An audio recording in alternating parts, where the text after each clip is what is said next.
Grabar, por favor. Gracias. Ah, ya, listo, ya. La mayoría ha visto pacientes con VIH, creo que ya en la práctica en la que están ahorita, ¿no? No Sí, sé qué doctor. les, no sé qué les ha sorprendido. Algunos pensaban que probablemente un paciente llega con diagnóstico de VIH y al toque se le da el tratamiento, ¿no? Pero ¿es así o no es así? ¿O han visto que hay pasos? ¿O es que todo paciente con diagnóstico recibe el tratamiento al toque, como se diría?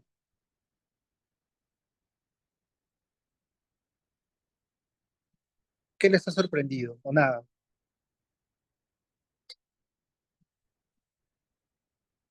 Bueno, si no les ha sorprendido nada es porque probablemente han entendido. Sé que ayer o anteayer han tenido una clase, que es una clase que tiene que ver con el ciclo biológico del HIV. Eso ya lo saben, imagino, ¿no?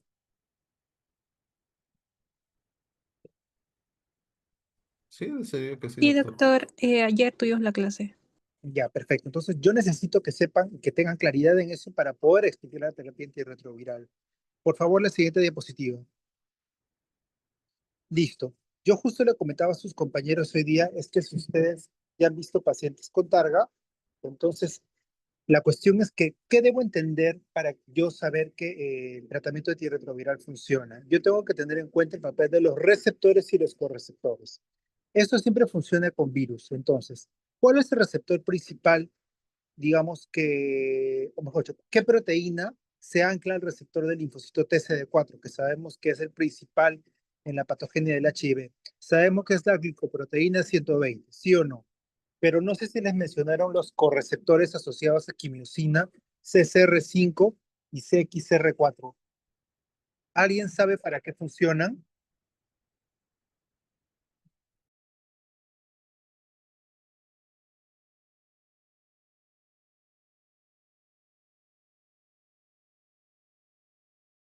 ¿Alguien me puede decir para qué se utilizan esos receptores de quimiosinas o no? ¿O no les han explicado con claridad?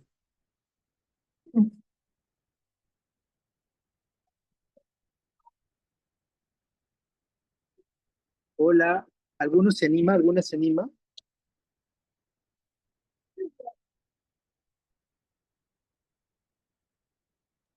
Es decir, son receptores o correceptores importantes para que el virus pueda integrarse hacia la entrada del linfocito, para que éste pueda entrar a la célula del Claro, leucocito. claro, eso es bien importante, pero tienen que saber que los dos receptores, que es el CCR5 y CXR4, tienen importancia cada uno en un momento de la infección. Por lo general, el CCR5 se asocia a infección aguda temprana y se asocia a estadios también avanzados y finales del HIV. Y el receptor CXR4 se expresa durante la fase más crónica de la enfermedad. También tienen que entender, el receptor CXR4 tiene un tropismo T.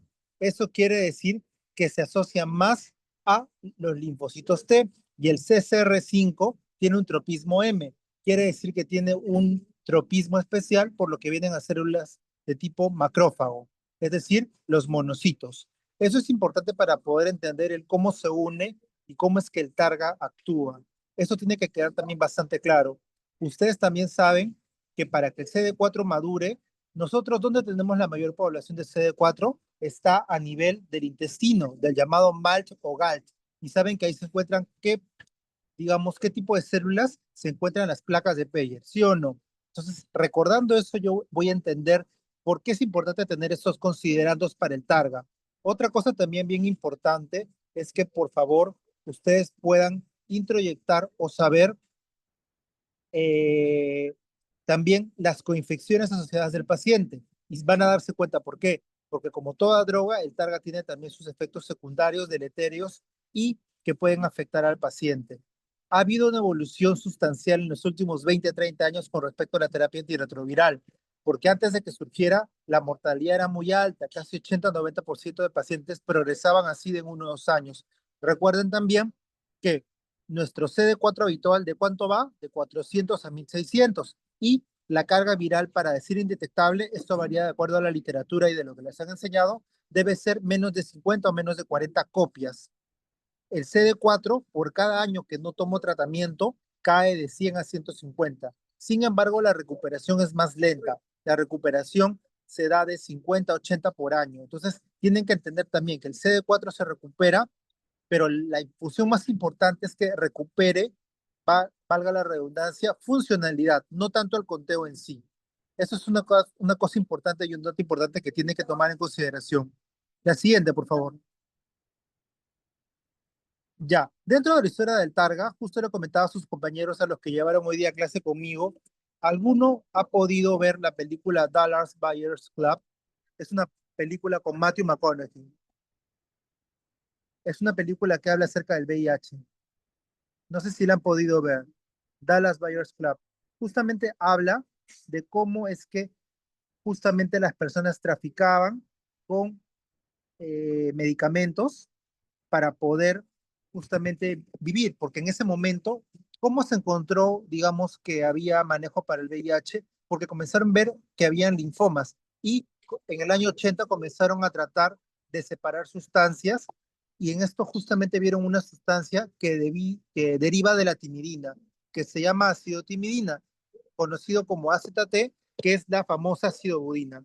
La acidobudina se vio que inhibía la replicación del VIH en un casi 80%. Entonces, es por eso que comenzaron a llevar a los pacientes a tener el tratamiento con acidobudina. Sin embargo, lo importante y lo rescatable acá es que los pacientes tenían, ¿cómo se llama? Al inicio, mucha toxicidad medicamentosa. Imagínense que tenían que tomar entre más o menos 5 a 12 veces lo que era indicado y lo adecuado. Entonces, la toxicidad principal que les producía era toxicidad y daño mitocondrial. Eso conllevaba que los pacientes hicieran acidosis metabólica y conllevaba que los pacientes también hicieran cuadros de lipodistrofia.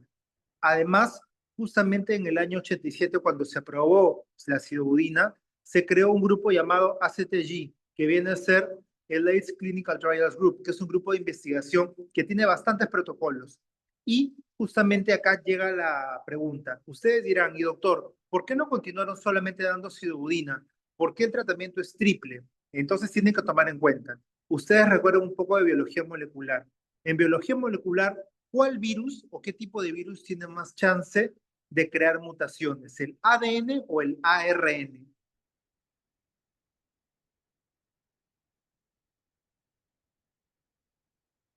¿Alguien sabe? El ARN, doctor. Exacto, porque ustedes saben que hay unos puntos de parada que se llaman los proofreading points, o sea, son puntos que se dan en diferentes etapas de la replicación. Es por eso que digamos, cuando se replica el ADN, generalmente solamente hay mutaciones en un 1% de todo ese ADN. En cambio, cuando hablamos de ARN, como por ejemplo el VIH, la tasa de mutaciones puede ser de 15 a 20%. Justamente como pueden ver marcado en color fosforescente verde, hacen que justamente se produce de 0.1 a una mutación por cada genoma completo. Nosotros generamos 50 genomas al día. Entonces, pueden acumularse hasta 50 mutaciones de VIH en un solo día.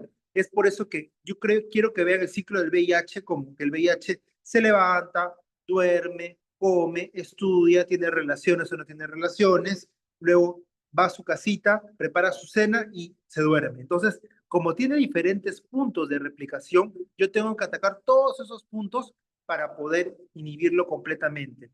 Es por eso que yo tengo que, como se diría criollamente, planchar al virus lo más que puedo, o sea, inhibirlo en las fases que pueda replicarse para evitar que se generen estas cuasi especies. Entonces, si les preguntan, ¿por qué la terapia no sigue siendo monoterapia? ¿Y por qué la terapia actual viene a ser terapia triple? Es por el hecho de que se generan cuasi especies en el virus de tipo ARN. Entonces, ¿qué pasa si un virus mutado se junta con un virus madre? Generalmente ahí vienen lo que vienen a ser las mutaciones virales que generan la resistencia en cuanto a el VIH. Entonces, siempre que ustedes las pregunten en el contexto de biología, los virus ARN son más proclives al chance de mutar. Es por eso que necesito atacarlo de múltiples formas para poder evitar su replicación. Ya a partir del 95 se decidieron utilizar dos drogas, diradoncina y salcitabina. Esas drogas actualmente ya no forman parte del esquema porque son muy tóxicas. Y a partir de eso se dieron las combinaciones que conocemos. Primero con análogos nucleósidos, análogos no nucleósidos, inhibidores de proteasa y demás. Entonces, otra pregunta.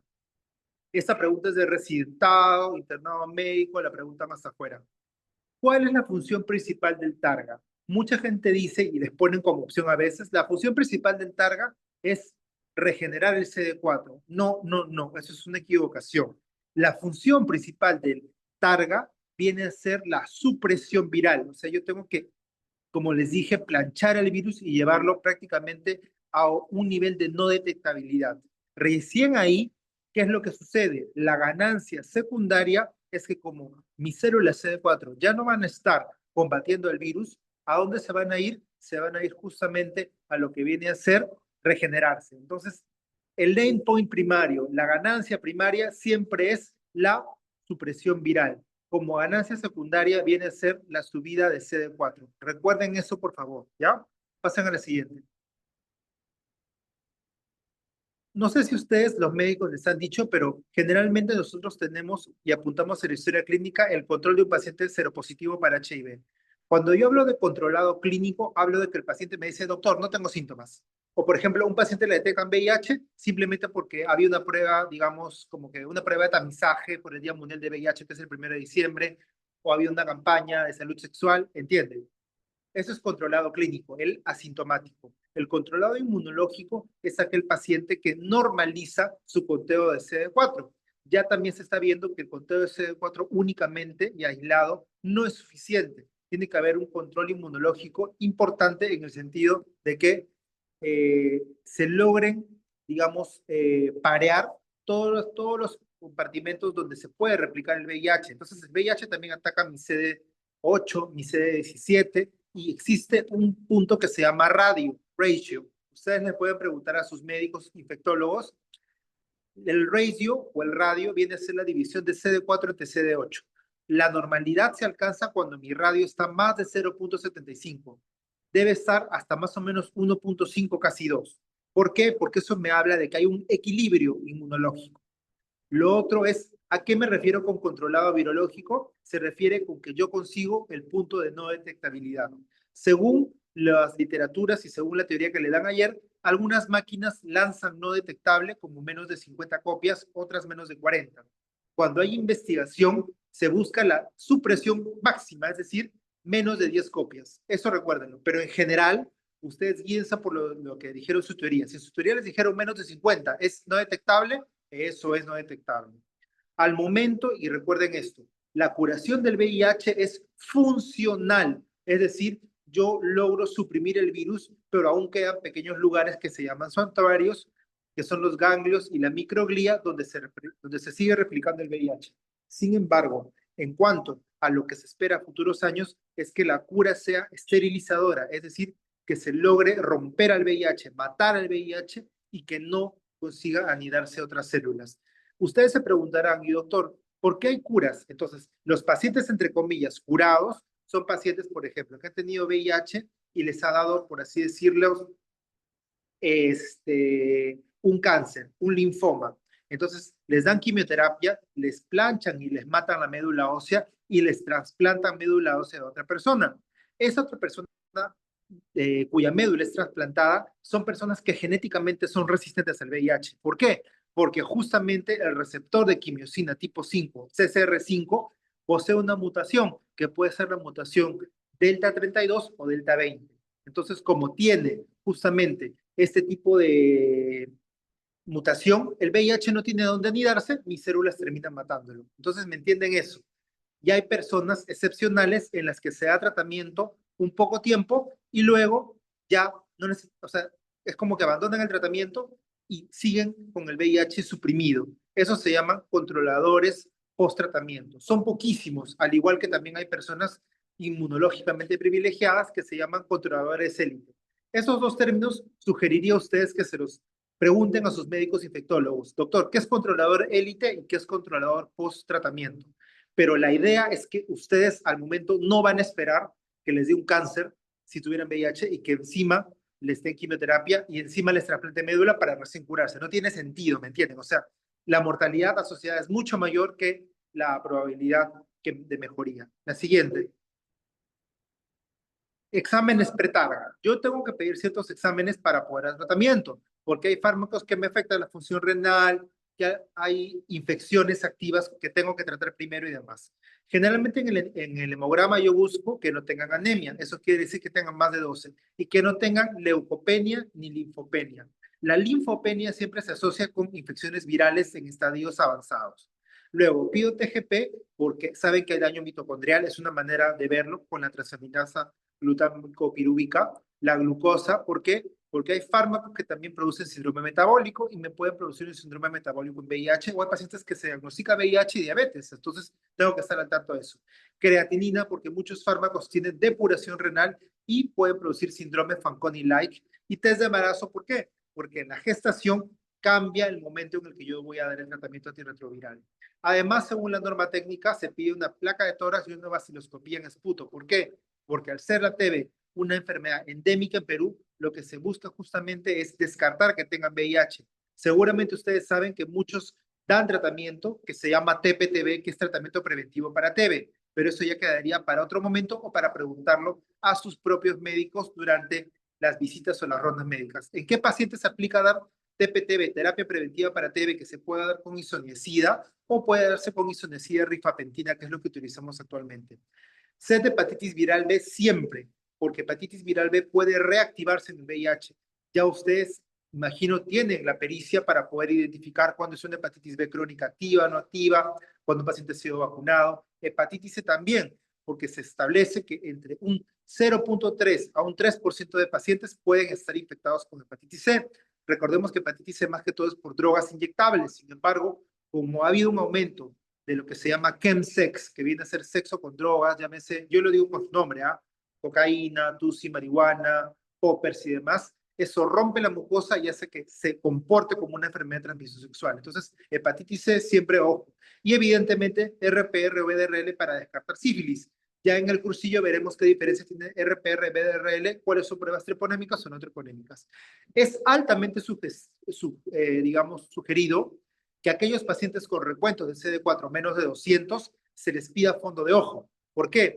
Porque puede haber asintomáticamente retinitis, puede haber retinitis por citomegalovirus, retinitis por VIH y demás. Además, en muchos hospitales, como en el que trabajo, que es en María Auxiliadora, pedimos antigenemia para criptococo. ¿Por qué? Para detectar criptococosis latente. Además, también se pide antígeno urinario para histoplasma para detectar histoplasmosis latente. Un examen de orina, ¿por qué? Porque, como les dije, el VIH también puede producir nefropatía por VIH, que se parece mucho a la enfermedad de cambios mínimos que ustedes han visto en nefro. HTLV, porque el HTLV es una enfermedad endémica en Perú, especialmente de la Sierra Central y Sierra Sur, y parte del nororiente, o sea, de la selva. Además, perfil lipídico, ¿por qué? Porque muchos tipos de antirretrovirales pueden producir síndrome metabólico a expensas de producir hipertrigliceridemia y pueden producir lo que es el NASH, que saben que es el hígado graso no alcohólico. La siguiente. Fármacos antirretrovirales. Esto traten de entenderlo, porque ustedes ya en este punto se supone que saben cuál es la transcriptasa reversa, cuál es la proteasa y demás. Yo solamente voy a mencionar los fármacos más utilizados. Ya sabían que en el primer grupo llamado ITRAN, que se le conoce como inhibidor nucleósido de la transcriptasa reversa, en ellos se encuentran los que utilizamos más, que son sidobudina, lamivudina, abacavir, emtricitabina y tenofovir. De los inhibidores no nucleósidos, que son el siguiente grupo, destaca básicamente lo que viene a ser el efavirenz, la nevirapina, especialmente en niños o lactantes expuestos a VIH, y etravirina. Etravirina es un fármaco de segunda línea, ya se va a explicar qué es primera y segunda línea. Luego de esto, los IP, que son los inhibidores de proteasa, acá básicamente utilizamos de primera línea, no está colocado, pero les voy a mencionar lopinavir, ritonavir, que son 2 pastillones, mañana y noche, esos son 4 en total. Utilizamos también atazanavir, ritonavir, que es el booster. ¿Por qué se llama booster? Porque el ritonavir se suicida para que el citocromo no metabolice el fármaco. Entonces, como el citocromo está metabolizando el ritonavir el segundo componente, que suele ser darunavir, lopinavir o puede ser atazanavir, se bucea, es decir, funciona un poco más para poder dar, digamos, menos toxicidad medicamentosa y más efectividad.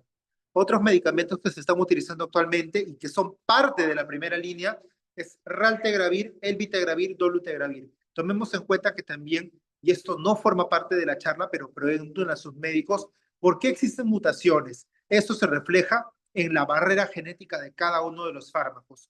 Un fármaco con baja barrera genética quiere decir que solo requiere una mutación y ya es inutilizado. En cambio, un fármaco con alta barrera genética necesita muchas mutaciones para ser inutilizado. Asimismo, ¿se acuerdan que hablamos de qué? Del receptor de quimiosina. Algunos pacientes que fallan a la primera etapa de tratamiento de VIH, se tiene que dar algunos fármacos especiales. Entonces, por eso nosotros pedimos una prueba que se llama tropismo. Tropismo para CCR5. Entonces, eso quiere decir que yo necesito justamente saber si el paciente expresa ese receptor, porque si expresa en mucha cantidad ese receptor, más del 70%, yo lo que puedo hacer es darle Maraviroc y puedo ayudar a mejorar el performance del tratamiento Targa. Por último, ustedes pueden ver que actualmente tenemos un fármaco inyectable. El fármaco inyectable que hay en Perú se llama Enfuvirtide, que es un inhibidor de la fusión. Ese se aplica de manera subcutánea. Ustedes me preguntarán, doctor, pero han salido cosas en el mercado que hemos visto que hay una ampolla que se pone una vez cada 6 meses, cada 3 meses y demás. Entonces deben recordar que actualmente el inhibidor que vamos a decir va a entrar en boga tanto como tratamiento preventivo para VIH como también para lo que viene a ser tratamiento a largo plazo, es una ampolla cada 3 a 6 meses, es el lenacapavir. Pero eso en Perú no va a ser una realidad cercana, porque el lenacapavir tiene un costo de $28,000 cada 6 meses. Entonces, entenderán que no es muy probable. Lo que sí, también existen medicamentos que se pueden pedir de manera excepcional, que son cabotegravir, islatravir y demás. Esos medicamentos son excepcionales para la norma técnica peruana. Nosotros llegamos a Enfuvirtide. Los demás fármacos se podrían pedir, pero se piden. Así como hay un comité de expertos de tuberculosis, existe un comité de expertos de VIH, que es el CETARGA. El futuro, que eso es una cosa que hemos visto en un congreso hace un año y medio, es la biterapia. Como sabemos de fármacos que producen toxicidad, algunos pacientes que sé que van a ser cumplidos con el horario y demás, entonces yo les puedo ofrecer una terapia que la van a encontrar como Dovato, D-O-B-A-T-O, que solamente junta la mibudina de lutegravir. Y esa podría ser una esperanza futuro para reducir la toxicidad y para mejorar la adherencia. La siguiente. La norma técnica del MINSA. Esto se ha repetido en miles de preguntas. Si ustedes fallan acá, ya es culpa suya. Desde el 2020 estamos utilizando coformulados, es decir, viene 3 en 1. Pero ustedes tienen que recordar cada fármaco por separado y a los pacientes se les indica, señor, señora, no me diga a mí el color de la pastilla, porque ustedes saben que el proveedor puede cambiar. Si me dicen pastilla amarilla, ¿cuál será? Pastilla verde, no. Si me dicen 3 en 1, tampoco, porque 3 en 1 hay un montón de fármacos. Recuerden los nombres. Tenofovir, lamivudina, que pertenecen ambos ¿a qué? Pertenecen a los inhibidores nucleócidos. Más antes se estilaba dar efavirenz, que era un inhibidor no nucleócido, pero ahora el de primera línea se da tenofovir, lamivudina, ¿con qué? Con dolutegravir, que es inhibidor de integrasa. Algunas normas también aceptan tenofovir, lamivudina, raltegravir, porque se podrían ser intercambiables en una primera línea. Como ven abajo, ven un esquema alternativo que es primera línea, que es tenofovir, lamivudina con efavirenz, sea de 400 o 600. Esto es lo que se estaba dando previamente a dolutegravir. Entonces, efavirenz se sigue utilizando, pero ya no está llegando como coformulado acá a Perú. Se está dejando de usar. Ustedes ven que yo he puesto claramente en fosforescente verde primera línea. ¿A qué le llamo primera línea? Por eso tienen que tener el concepto de un paciente naïf. Naïf se escribe N-A-I-V-E. Es un paciente que tiene VIH, pero nunca ha recibido ningún tratamiento. Ese es un paciente naïf, un paciente nuevo para el tratamiento. En ellos yo puedo utilizar la primera línea. Supongamos que mi paciente toma Adesora, se salta días, no toma bien, el virus muta. Cuando ya muta, entonces ya no hablo de primera línea, hablo de segunda línea. Imaginemos que vuelva a fracasar. Tercera línea, cuarta línea. Entonces, entienden que es un poco parecido a la bacteria, a TB, que también saben que digamos, hay TB sensible, MDR, XDR, eso es un poco, pero no lo consideren como que es completamente comparable porque uno es un virus y otro es una bacteria. Es importante, y les pongo ojo, considerar a las personas con depuración de creatinina menos de 50%. De todos los fármacos que les voy a mencionar, el que es más nefrotóxico, especialmente a nivel del tubo contorneado proximal, es el tenofovir. Lamentablemente a Perú lo que llega es la formulación de tenofovir disoproxil fumarato. Este produce una falla renal que puede ser acumulativa, que se da en un 20-30% de pacientes, en más o menos 10 a 15 años de haber tomado la pastilla. Entonces, como la población con VIH está envejeciendo, vamos a encontrar gente con VIH hipertensión, VIH enfermedad crónica renal, VIH diabetes, y saben que son condiciones donde yo no me puedo jugar al riñón. Entonces, yo considero cambiar a qué fármaco, a abacavir. ¿Y abacavir a qué pertenece? Pertenece justamente a los inhibidores nucleócidos, de los cuales también forma parte que tenofovir, lamivudina y justamente eso, y emtricitabina. Entonces, si me preguntaran, doctor, ¿cuáles son los fármacos inhibidores nucleócidos que más utilizamos? Son tenofovir, lamivudina, emtricitabina y abacavir. Ojo con el abacavir. Para el abacavir, nosotros solemos pedir una prueba que se llama HLA B5701, que es un alelo del antígeno de histocompatibilidad.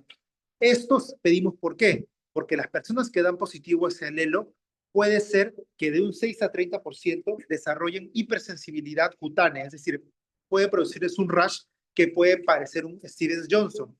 Lo curioso acá es que tomemos en cuenta que esos estudios se han hecho mayoritariamente en población caucásica y nosotros somos población mestiza. Por tanto, el hecho de que tenga positivo el antígeno no siempre contraindica dar abacavir. Entonces, eso véanlo y siempre tómenlo con pinzas, porque muchos estudios lo hacen en población caucásica, pero dejan de lado a la población hispana, a la población afrodescendiente, a la población asiática, ¿ya? Pero en general, si hay disponibilidad de usar abacavir, yo tengo que pedir primero mi HLA B5701. La siguiente, por favor. Acá pueden ver esquemas de segunda línea. Como ven, los esquemas de segunda línea combinan diferentes cosas. Acá no es necesario memorizar. Simplemente yo veo cualquier esquema que pueda ser también, o sea, tengo que tener un paciente que tenga mutaciones y falla. Y falla virológica pueden verlo en el cuadro, cómo se define. No suprimir a menos de 1000 copias a 6 meses de iniciado el targa o tener en 2 meses de separación 2 cargas virales que no supriman menos de 1000. En eso yo sospecho falla virológica. Si sospecho falla virológica, al igual que por ejemplo en TBC, yo pido mi panel de MODS o pido mi panel de genotipificación, GeneXpert y demás, acá existe una prueba que se llama genotipificación de HIV y eso se hace a través de un software llamado NetLab. Eso lo hacemos los infectólogos. Entonces, vean los esquemas de terapias de segunda línea y llama la atención, ojo, dirán doctor, pero acá también veo que dice tenofovir, tricitabina, lamivudina y dolutegravir. ¿Ese no era de primera línea? Sí, sí es, pero también puede ser de segunda línea. Entonces, ¿qué pasa? Mucha gente, por ejemplo, ha tomado previamente tenofovir, lamivudina y efavirenz, pero de los 3 fármacos solo hay mutaciones de efavirenz. Entonces, ¿qué hago? Simplemente le digo chao, quito el efavirenz y meto ¿qué? Dolutegravir. Entonces, ese tenofovir, lamivudina más dolutegravir puede ser tanto de primera como segunda línea. Por eso ustedes vean cuando escriben sus doctores que ponen tratamiento de primera línea, de segunda línea, pero en general las segundas líneas son las bombas, lo que le llamamos. Entonces los pacientes combinan 6 a 8 pastillas al día, 2 a 3 pastillas más inyectables, etcétera, etcétera, etcétera. Entonces ahí están en qué caso sospechar fracaso virológico y en quienes yo debo pedir justamente genotipificación. La siguiente, por favor. Eso es importante para que puedan ver cuáles son los efectos secundarios que hay que tener en consideración. Vemos acá que justamente dentro de lo que llama la atención, esto traten de recordarlo, digamos, por lo más frecuente. No se les va a preguntar cosas descabelladas. Entonces, cuando ustedes ven justamente acá lo que viene a ser sidobudina, ¿qué dijimos? Sidobudina lo que produce es toxicidad mitocondrial. La mitocondria, ¿qué me va a afectar? Me afecta generalmente en lo que viene a ser la anemia macrocítica que se produce, me puede producir también lipodistrofia. Eso es lo que más me produce con sidobudina. Didanosina puede estar asociado a pancreatitis, al igual que esta budina. Asimismo, como hay toxicidad mitocondrial, hay mitocondrias activas en donde, en lo que vienen a ser las células de Schwann, que recubren lo que vienen a ser los nervios periféricos. Entonces, por eso es que los pacientes con esquemas antiguos tenían neuropatía periférica. Lo otro que les dije, el tenofovir, que es el que más utilizamos en todos los esquemas, ¿qué me produce? Me puede producir dos cosas, o un síndrome Fanconi-like, o me puede producir un, un daño a nivel del túbulo contorneado proximal. Es por eso que nosotros siempre recomendamos no dar tenofovir a pacientes que tengan, digamos, algún tipo de condicionante que pueda precipitar la falla renal. Acuérdense, esto más se da con el tenofovir que hay en Perú, que es el tenofovir disoproxil fumarato, a diferencia del TAF, que es el tenofovir alafenamida. Hay en Perú, pero es caro. Abacavir, ya les dije que me puede producir hipersensibilidad cutánea. Efavirenz se asocia con qué? Con pesadillas, sueños nocturnos, insomnio, es decir, trastornos neuropsiquiátricos. Nevirapina también puede producir exantema. De todos los cuales, ¿cuáles son los que más producen exantema? Abacavir y efavirenz, especialmente durante la primera semana de toma. Ojo con atazanavir. Atazanavir es un fármaco que pertenece a qué? A los IP. ¿Y qué me produce? Me produce una hiperbilirrubinemia a predominio indirecto. Simplemente recuerden eso para que tengan una idea y una noción de por qué justificamos y pedimos los exámenes antes. La siguiente. Consideraciones especiales. O sea, ustedes dirán, doctor, todo paciente que ingresa con diagnóstico y tenga sus exámenes de inicio de terapia, puede ser que sí, pero ojo con esto. Cuando un paciente tiene tuberculosis sensible y está recibiendo rifampicina, la rifampicina lo que hace es disminuir los niveles de dolutegravir en un 25 o un 30%. Por tanto, en aquellos pacientes que tengan esquemas con rifampicina, yo doy una dosis adicional de dolutegravir. Entonces doy TLD, que viene a ser tenofovir, lamivudina, dolutegravir, más un dolutegravir de 50 miligramos adicional. Eso es importante. Lo otro, además, cuando tengo TBC pulmonar, está indicado por norma técnica iniciar la terapia antirretroviral, el Targa, dentro de las 2 a 4 semanas de iniciar el esquema sensible. Sin embargo, si tengo una MEC-TB, no. La MEC-TB me contraindica iniciar terapia temprana. Más bien yo retraso 6, 8 semanas. Eso mismo pasa con MEC-criptococo o con cualquier infección retinal. La retinitis por citomegalovirus, etcétera, etcétera, me hacen que retrase el tratamiento. ¿Por qué creen eso? ¿Por qué me preguntarán? Entonces, la respuesta es por el riesgo de que los pacientes tengan el iris o CIRI, que se conoce a la reconstitución inmune. Eso también pregúnteselo a sus profesores. Doctor, ¿es verdad que los pacientes tienen riesgo de hacer CIRI? Y les van a decir sí, pero no todos. Aquellos pacientes con recuentos iniciales menores de 100 de CD4, especialmente menos de 50, su riesgo de CIRI es mayor. Entonces, a menor CD4, más riesgo de CIRI. Entonces, otro considerando para que se acuerden. Yo tengo que, digamos, diferir el tratamiento Targa en dos situaciones especiales. Cuando hay un tipo de retinitis infecciosa o también difiero cuando tengo algún tipo de meningitis infecciosa. Eso queda claro, ¿no? Entonces, no es que el Targa sea al toque, sino que yo veo la situación clínica en la que está mi paciente. La siguiente. Perfecto. Ustedes dirán, ¿y cómo consigo la adherencia? ¿Por qué somos tan pesados? Miren, acá trabajamos en una estrategia. La estrategia está concatenada por nutrición, psicología, obstetricia, enfermería y resto de especialidades médicas, porque sabemos que la población ingresa con diferentes condiciones del contexto de VIH. Entonces, tenemos que tomar en consideración, primero, la polifarmacia. Imagínense un hipertenso diabético. Recibe metformina, tapaglifosina, losartán, bisoprolol y le vas a meter el Targa. Entonces, consideremos eso como parte del control de nuestros pacientes. Otra cosa, no se toca el tema de VIH pediátrico, pero justamente la gran población que falla es la población adolescente, puber. ¿Por qué? Porque entran, como ahorita hay una infodemia, que toda la gente se mete a TikTok, a Instagram, disculpen la expresión, pero a veces ven tontera y media, no ven información de calidad. ¿Qué pasa? Se llenan la cabeza con ideas de estigmatización a sí mismos contra el VIH y abandonan. Por eso muchos jóvenes que están entre 12 a 17 años abandonan el tratamiento Targa. Es mucho más fácil convencer a un niño, a un infante, decirle, oye, te doy tu jarabito para que estés bien día a día y ni vas a saber que tiene VIH. Pero ¿cómo creen que se siente alguien que se entera que tiene VIH y el VIH es por transmisión vertical? Entonces póngase a pensar, el estigma social es tonto, es estúpido, es un tabú que tiene que tirarse, porque no te van a contagiar por darte un beso, un abrazo. Entonces eso tienen que transmitirlo. Yo sinceramente ya incluso no me gusta llamar a las personas código blanco. Yo creo que hay que dar a su nombre. Su nombre es paciente cero positivo para VIH. ¿Por qué? Porque también hay cero positivo para CMV, cero positivo para rubiola, o sea, la cero positividad indica que tu suero es positivo para algo. Entonces, eso de código blanco, al menos en mi práctica, no lo suelo dar. Lo siguiente, imagínense que tú quieres recibir targa, pero vives en un pueblo que está a 40, 50 kilómetros y aparte tienes que ir en balsa para llegar. Y todavía a donde vas a llegar es un puesto de salud, digamos nivel 1-1, 1-2. Ahí no se da targa. Entonces, se dan cuenta, mientras más lejos y no se capacite a las personas para dar tratamiento antirretroviral y se siga centralizando el tratamiento antirretroviral, va a seguir habiendo un problema de adherencia. Asimismo, recordemos, los pacientes con VIH a veces se deprimen o de por sí pueden tener toxicomanías. Hay cierta asociación, ojo, y esto lo digo con pinzas, de que aquellos pacientes con VIH tienen más chance de tener toxicomanías relacionadas al alcohol, al uso y abuso de sustancias y demás. Entonces, eso es una cosa que tenemos que tomar en consideración. Por eso es que para mejorar la albúmina de mi paciente que viene desnutrido, yo con quien lo trato con nutrición para que su IMC mejore, porque el IMC puede dispararse o puede bajarse.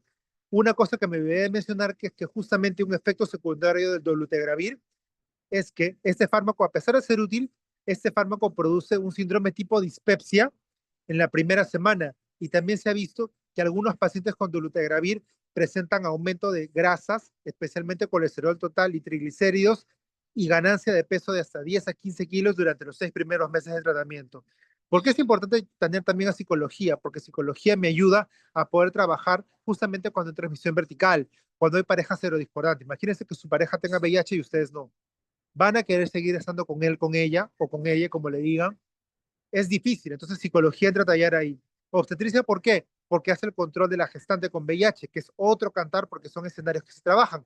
Además, obstetricia nos ayuda a el manejo de las ITS, porque saben que hay manejo sindrómico de ITS que va a ser una clase posterior. Enfermería, ¿por qué? Porque enfermería refuerza el concepto de la adherencia. Ven qué es lo que está faltando, se contacta con el servicio social si falla. ¿Por qué? Porque es importante recordar que cuando inician el tratamiento antirretroviral, un paciente que está con las defensas súper bajas, imagínense un CD4 en 5, tiene la microbiota alterada. Entonces no es como que vaya, inicia el tratamiento antirretroviral y va a poder ir a comer un ceviche. No, pues el ceviche es comida casi cruda. Eso va a alterar el microbioma y puede generar translocación bacteriana o puede estar más expuesto a salmonelosis. Recuerden eso. Entonces, enfermería también ayuda mucho con la adherencia. Eso también es un punto importante. La mayoría de personas tú le puedes decir, señor, tome la pastilla siempre 9 de la noche, 9 de la noche, 9 de la noche.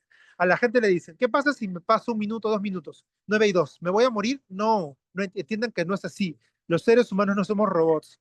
Es un rango de horario. Entonces, si tú le dices, señor, va a tomar la pastilla a las 9, ¿se puede tomar entre qué? Se puede tomar entre más o menos 8 a 10. Entonces, se da un rango de horario. Pero no es que el paciente como ese es un error que pasa. El paciente dice, pero doctor, ¿por qué yo fallo si tomo todos los días? Ah, porque tomas a deshora. Es decir, el paciente no es que va a tomar un día 8 de la mañana, el otro día 9 de la noche, el otro día 5 de la tarde, no. Tiene que ser un horario relativamente constante. Eso es que quiero que entiendan. ¿Y por qué también es importante que el resto de especialidades médicas se junten? Porque la población con VIH ya nos tiene al VIH como la enfermedad primaria. Hay cánceres que no están asociados a SIDA y se ven por oncología. Gente que envejece con hipertensión. Hay gente que les da demencia o sarcopenia, va con fisioterapia. Se ven con neurología, reciben polifarmacia. Entonces tienen que entender que el espectro de VIH va mucho más allá de solamente enfermedades oportunistas. Una cosa adicional y que me olvidé de mencionar es, aquellos pacientes con recuento de menos de 200 de CD4, estos pacientes tienen más riesgo de hacer ¿qué? Tres cosas. Neurotoxoplasmosis como reactivación, tienen riesgo de hacer neumocistosis o tienen riesgo de hacer diarrea por coccidias. Entonces, aquellos pacientes con recuentos menores de 200, yo doy de manera profiláctica, es decir, para prevenir, les doy sulfametoxazol trimetoprim, una tableta al día, que también se puede llamar cotrimoxazol forte. Eso se da hasta que mantenga 2 recuentos más de 200 con 6 meses de separación. Entonces, acuérdense, si les preguntan, ¿para qué dan cotrimoxazol como profilaxis? Para prevenir toxoplasmosis para prevenir neumocistosis y para prevenir diarrea por coccidias. Perfecto, chicos. No sé si está bien, quedó todo claro en clase o necesitan algún tipo de aclaración adicional.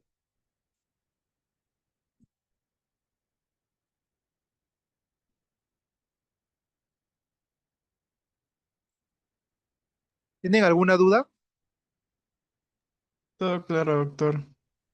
Perfecto, chicos. Entonces ahí queda la grabación y bueno, con quien me toque rotar, va a ser un gusto verlos, ¿ya? Cuídense mucho y espero que haya quedado bastante claro cuáles son los considerandos a tomar, ¿ya? Un abrazo y cuídense mucho. Hasta luego. Gracias, doctor. Hasta luego.